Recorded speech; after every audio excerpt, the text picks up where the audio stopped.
Bienvenue à toutes et à tous. Aujourd'hui, on plonge ensemble dans Kami-Itabashi, un quartier de Tokyo, souvent un peu méconnu. On va explorer son histoire, ses secrets, en s'appuyant sur pas mal de sources, des guides locaux, des chroniques, des récits de balades, des articles aussi.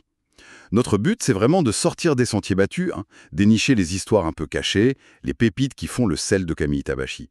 Mettre en lumière son passé riche et ses spécificités. Oui, et ce qui est intéressant, c'est la variété des documents qu'on a pu consulter. Ça nous donne, comment dire, des éclairages différents sur les époques. Ça permet de brosser un portrait plus vivant du quartier, depuis Edo jusqu'à maintenant. Alors, pour commencer, il y a un point qui sème souvent la confusion, l'ancien relais de poste, le Kami-Tabashi-juku. Ah oui, Il n'était pas du tout près de la gare actuelle qui porte le même nom. C'est important de le préciser d'emblée, je pense. et tout à fait ça. Il faut s'imaginer, à l'époque d'Edo, le village Kami-Itabashimura, il était immense. Vraiment, ça couvrait une bonne partie de ce qui est aujourd'hui les arrondissements d'Itabashi et de Nerima. Ah oui, d'accord. Et donc, ce fameux relais, le Juku, sur la route Kaogo-e-Kaido, il se trouvait en réalité beaucoup plus près de la gare de Nakaitabashi qu'on connaît aujourd'hui, dans le quartier de Yaiocho, pour être précise. Mais alors, d'où vient cette confusion? Pourquoi on associe spontanément la gare de Kami-Itabashi à cet ancien relais? C'est surtout une question de chronologie, en fait. La gare de Kami-Itabashi, celle de la ligne Tobu-Tojo, elle a ouvert en 1914. C'est l'ère Taisho, Taisho 3. Et elle a ouvert bien avant la gare de Nakaitabashi. Du coup, son nom s'est imposé en premier dans le paysage, dans les esprits. Et voilà, l'association s'est faite, même si elle est géographiquement inexacte par rapport au relais historique. Et avant qu'on explore cette route, juste un mot sur le nom Itabashi. Il a une histoire lui aussi, non? Ah oui, et une longue histoire. Itabashi, ça veut dire littéralement pont en planche, pont de bois. Hmm. Le nom vient d'un pont, justement, qui traversait la rivière Shakuiji, et on en trouve mention dès l'époque Heian, au IIe siècle, par exemple dans le Heike Monogatari, le Dide Heike. Incroyable. Oui, donc ce pont a donné son nom au village, puis à tout l'arrondissement. C'est un nom qui porte quasiment 1000 ans d'histoire. Revenons donc à cette fameuse route, le Kawago et Kaido. C'était quoi son rôle, son importance? Alors, le Kawagoe Kaibu, ou Kawagoe Dochu, c'était une artère majeure, vraiment. Certaines sources pensent même qu'elle pourrait être plus ancienne que le Nakasendo, c'est dire. Ah oui, hein? Une hypothèse, c'est que ce serait Ota Dokan, au XVe siècle, qui l'aurait aménagé pour relier ses châteaux d'Edo et de Kawagoe. Donc une route stratégique, mais aussi commerciale, bien sûr. Et elle est liée aussi à une histoire de patates douces, c'est ça? Exactement. Les fameuses patates douces de Kawagoe. Il y a ce dicton, Kuri yori umai jusanri. Qu'est-ce que ça veut dire? Alors, ça se traduit en gros par meilleur que les châtaignes qui sont à 9 ris, les voilà à 13 ris jusqu'à Kawagoe. Le riz, c'était une unité de distance, à peu près 4 km. D'accord. Kawagoe était réputé pour ses patates douces, qui étaient apparemment délicieuses. Et le dicton jouait sur cette idée. Elles sont un peu plus loin que les châtaignes, mais tellement meilleures. Ça vantait leur goût tout en indiquant la distance. Malin. Et le relais sur cette route, Kami-Tabashi-juku, il ressemblait à quoi?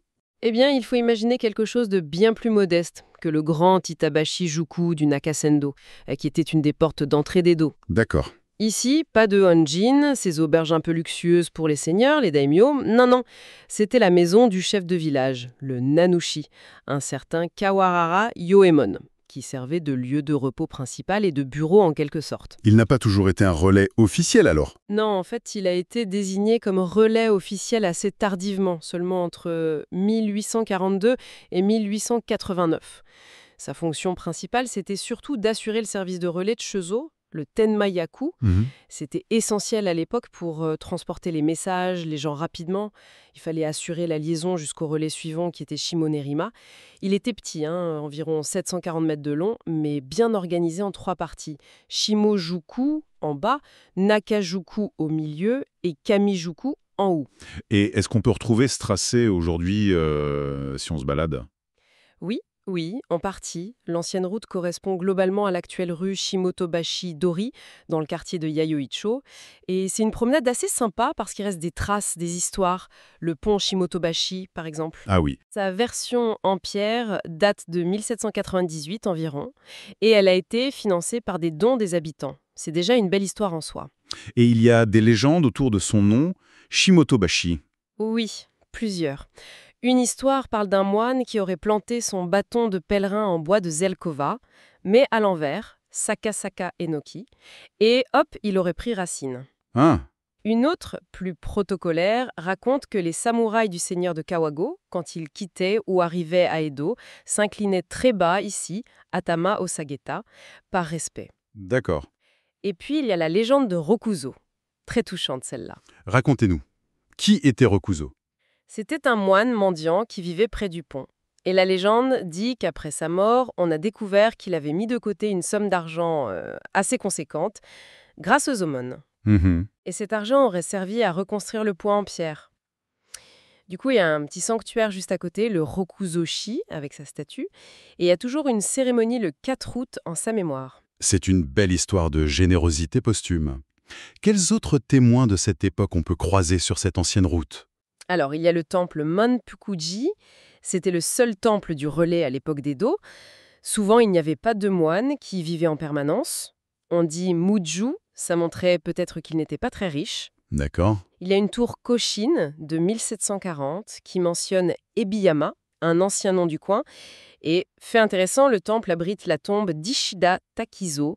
C'est lui qui a importé, au début de l'ère Meiji, la musique de festival de Kanda, le Matsuri Bayashi. Ah, et ça existe toujours. Oui, l'association Kandaryu Yayoi Bayashi continue de faire vivre cette musique. C'est même reconnu comme patrimoine culturel immatériel. Il y a des sanctuaires aussi, j'imagine. Oui, bien sûr, notamment le sanctuaire Rokei Inari.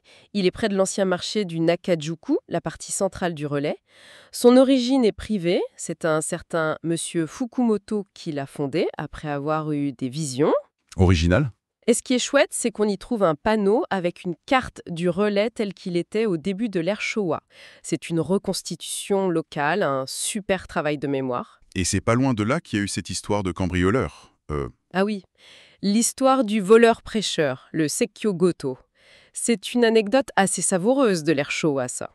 Un voleur qui faisait la morale. Exactement. Ce type avait la manie de sermonner ses victimes sur leur manque de prudence avant de les voler, et il est passé par un ancien magasin de riz, le Kyusanaruya, juste à côté de Wokei Inari. Et qu'est-ce qu'il leur a dit? Apparemment, après son larcin, il aurait laissé un petit mot ou dit « Votre sécurité est nulle, achetez un chien ». Le culot. Incroyable.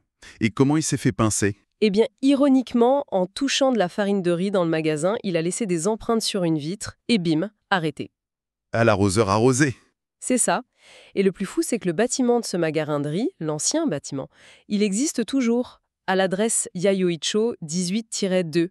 C'est comme une petite capsule temporelle. Donc on voit bien qu'il reste des traces tangibles de ce passé le long de l'ancienne route. Oui, et il y a même un des 3 sanctuaires Inari d'origine du relais qui subsiste, le Kamijuku Inari, qui correspondait à la partie haute du relais. Il est tout petit, caché dans une ruelle, mais il y a une pierre gravée de 1796 qui témoigne de son âge. Mais Kami Itabashi, ce n'est pas que ce relais oublié, hein. Il y a d'autres histoires, d'autres lieux forts. Je pense par exemple à ces arbres, spectaculaires, en pleine route. Ah, les Gohan Keyaki, les 5 Zelkova. Ça, c'est vraiment une histoire emblématique du quartier. Racontez. Au début de l'ère Showa, on a élargi le Kawago Ekaido pour en faire la route nationale 254. Et ces 5 magnifiques arbres se trouvaient sur le terrain du chef du village de l'époque, Ijima Yajuro. Il devait être abattu. Logique, pour élargir la route. Oui, mais lui, il s'est battu. Il a négocié pied à pied avec les autorités. Il a dit « Ok, je cède une partie de mon terrain, mais pas touche aux arbres. » Et il a gagné? Il a gagné. Cette ténacité a payé. Et aujourd'hui, ces arbres centenaires sont là, majestueux, au beau milieu de la route, sur un terre-plein. C'est devenu un symbole fort pour les habitants. C'est plus qu'une histoire d'arbres en fait. C'est un symbole de résistance locale face à la modernisation. Oui, c'est ça. De l'attachement au patrimoine vivant et comment une communauté ou même une personne peut parfois infléchir le cours des choses, négocier avec le progrès. C'est un repère pour tout le monde ici. Et juste à côté de ces arbres célèbres, il y a une rue commerçante, la Kamilata Ninami Jinza Shotengai.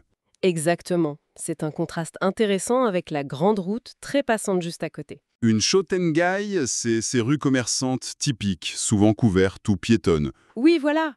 Avec cette ambiance de quartier, les petites boutiques, les restos, on sent la vie locale, le lien social qui existe encore. Et c'est dans cette rue qu'on trouve aussi les statues de Kosodate Jizo. Ah oui, le Jizo qui protège les enfants. C'est ça.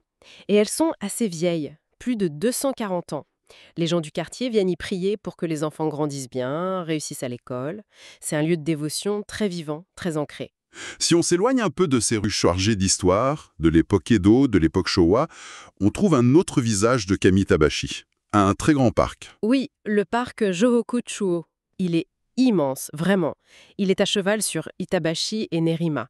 Un vrai poumon vert, avec des terrains de sport, des jeux, et il abrite aussi le sanctuaire Ontake. La légende dit qu'il aurait été déplacé ici quand Ota Dokan a construit le château d'Edo. Et c'est là, dans ce parc, apparemment tranquille, qu'on trouve une découverte assez incroyable, non? Un vrai trésor caché. Absolument. Le trésor sous nos pieds. Les ruines de Moro Iseki. Une découverte archéologique absolument majeure, Ah oui? faite en 1951. Et par qui? Par un collégien. Un jeune passionné, Takizawa Hiroshi, qui est devenu archéologue par la suite. Il a trouvé des outils en pierre taillée sur les bords de la rivière Jakuji, là où est le parc aujourd'hui. Et qu'est-ce que ces outils ont révélé? Pourquoi c'est si important? Parce que ces outils, notamment des couteaux en pierre d'un type particulier qu'on a appelé type Moro, ils dataient du Paléolithique. Paléolithique, donc bien avant Jomon. Exactement. Bien avant la période Jomon, qu'on pensait être le début de l'occupation humaine dans la région de Tokyo.